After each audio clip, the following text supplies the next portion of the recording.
सो hi guys. तो आज हम डे 24 पे पहुंच गए हैं। तो फ्यूचर कंटिन्यूअस टेंस हमने अच्छे से समझ लिया है। पर अब क्या होता है ना, फ्यूचर कंटिन्यूअस में कई बार कुछ सिचुएशंस होती हैं।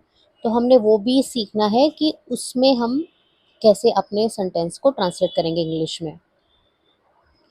कई बार क्या होता है, सिचुएशन ऐसी होती है कि एक काम हम जैसे फ्यूचर में कर रहे होते हैं, हम एक काम फ्यूचर में कर रहे होंगे तो कोई दूसरा काम उसको आके इंटरप्ट करेगा या कुछ और एक्शन उसके साथ होगा।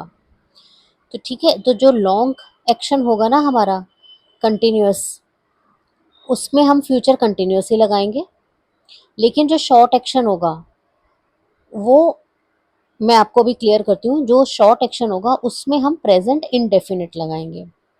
तो जैसे देखो, अगर सेंटेंस है जब तुम आओगे मैं मूवी देख रही होंगी, तो मैं मूवी देख रही होंगी, ये मेरा फ्यूचर में ये कंटिन्यूअस एक्शन हो रहा होगा जब तुम आओगे। तो ये हमारा एक शॉर्ट एक्शन है। ठीक है, तो अब इसको कैसे ट्रांसलेट करेंगे, मैं मूवी देख रही होंगी। तो इसमें हमने क्या लगाना है, फ्यूचर कंटिन्यूअस टेंस। लेकिन ये जब तुम आओगे एक छोटा एक्शन है फ्यूचर में, तो इसमें हमने प्रेजेंट इंडेफिनिट लगाना है। चाहे ये फ्यूचर में बोला जा रहा है बट हमको इसमें इस सिचुएशन में जब तुम आओगे इसको प्रेजेंट इंडेफिनिट में ट्रांसलेट करना है। देखो, तो आई will be watching movie when you arrive. Arrive मतलब आना, पहुंचना। मैं मूवी देख रही होंगी जब तुम आओगे। तो ये क्लियर हो गया। आई will be watching movie when you arrive. अब एक और सेंटेंस करते हैं। हम डिनर कर रहे होंगे जब मूवी स्टार्ट होगी। ठीक है, हम डिनर कर रहे होंगे, ये एक्शन हमारा लगातार चल रहा होगा। जब मूवी स्टार्ट होगी तब हम डिनर कर रहे होंगे। तो अब हम डिनर कर रहे होंगे इसको हम करेंगे फ्यूचर कंटिन्यूअस में, और जब मूवी स्टार्ट होगी इसको हम करेंगे प्रेजेंट इंडेफिनिट टेंस में। तो कैसे लिखेंगे इसको, we will be having dinner when movie starts. तो ये क्लियर हो गया। एक कंटिन्यूअस एक्शन है जो हमारा लॉन्ग एक्शन है, उसके साथ जब कोई शॉर्ट एक्शन हो रहा है तो हमने कैसे इन सेंटेंस को बोलना है। चलो अब एक और सिचुएशन कंसिडर करते हैं। कई बार क्या होता है, फ्यूचर में हमारे दो काम है जो लगातार साथ साथ हो रहे होते हैं। ठीक है, तब हमने दोनों एक्शंस को फ्यूचर कंटिन्यूअस टेंस में ही ट्रांसलेट करना है।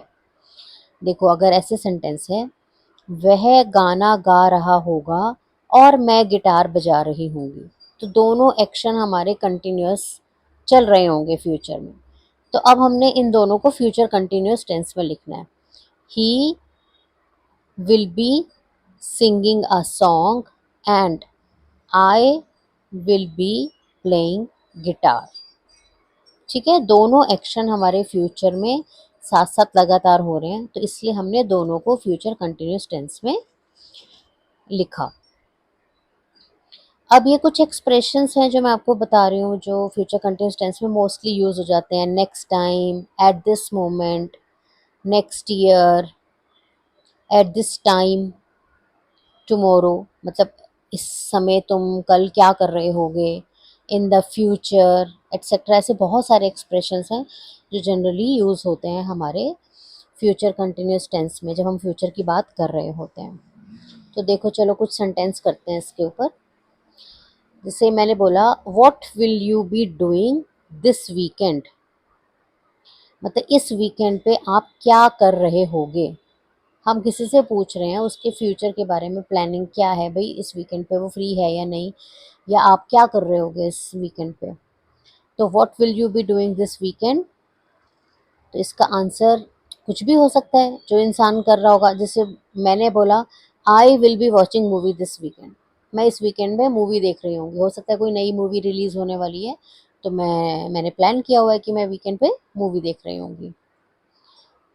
या I will be attending my cousins marriage this weekend, तो इस वीक तो मैं फ्री नहीं हूँ क्योंकि आई will be attending my cousins marriage this weekend, मैं इस वीकेंड पे अपनी कज़न की शादी अटेंड कर रही होंगी। ठीक है, अब जैसे मैंने बोला था एक्सप्रेशन नेक्स्ट ईयर, देखो what will you be doing at this time next year? आप अगले साल इस समय क्या कर रहे होंगे? कई बार हम ऐसे होता है ना, हमें हम पूछना चाहते हैं कि या कुछ फ्यूचर के बारे में हमें कुछ हमने प्लानिंग करी होती है, तो हम उसको डिस्कस कर रहे हैं कि भाई आप क्या कर रहे होगे फ्यूचर में इस टाइम, इस समय, या पर्टिकुलर इस मंथ आप फ्यूचर में क्या कर रहे होगे? तो मेरा आंसर है आई will be preparing for my exams eight this time next year. तो मैं अगले साल इस समय अपने एग्जाम्स की तैयारी कर रहा हूँगा या कर रही होंगी। Okay, next, what will you be doing at this time tomorrow? भाई आप कल इस टाइम क्या कर रहे होगे? ये तो बहुत बेसिक, हम कई बार ये चीज़ पूछते हैं लोगों से, आपस में फ्रेंड्स में घर पे बात कर लेते हैं कि इस टाइम कल क्या कर रहे होगे आप? तो इसका आंसर कैसे आ सकता है? आई will be watching movie along with my friends at this time tomorrow. भाई कल तो मैं इस टाइम अपने फ्रेंड्स के साथ मूवी देख रही होंगी। या I will be attending my music class at this time tomorrow. या I will be preparing food for my friends at this time tomorrow. कुछ भी हो सकता है ना कि इस टाइम मैं कल क्या कर रही होंगी। Maybe I will be getting ready for shopping, मैं शॉपिंग करने के लिए रेडी हो रही होंगी कल इस टाइम तक। तो बहुत सारे आंसर्स हैं जो आप सिचुएशन के हिसाब से आगे आंसर कर सकते हो। और ये एक्सप्रेशंस जो मैंने आपको बताया कि ये टाइम एक्सप्रेशंस, ये यूज़ कर सकते हो बताने के लिए फ्यूचर में अपना अपना जो भी आपका एक्शन होगा।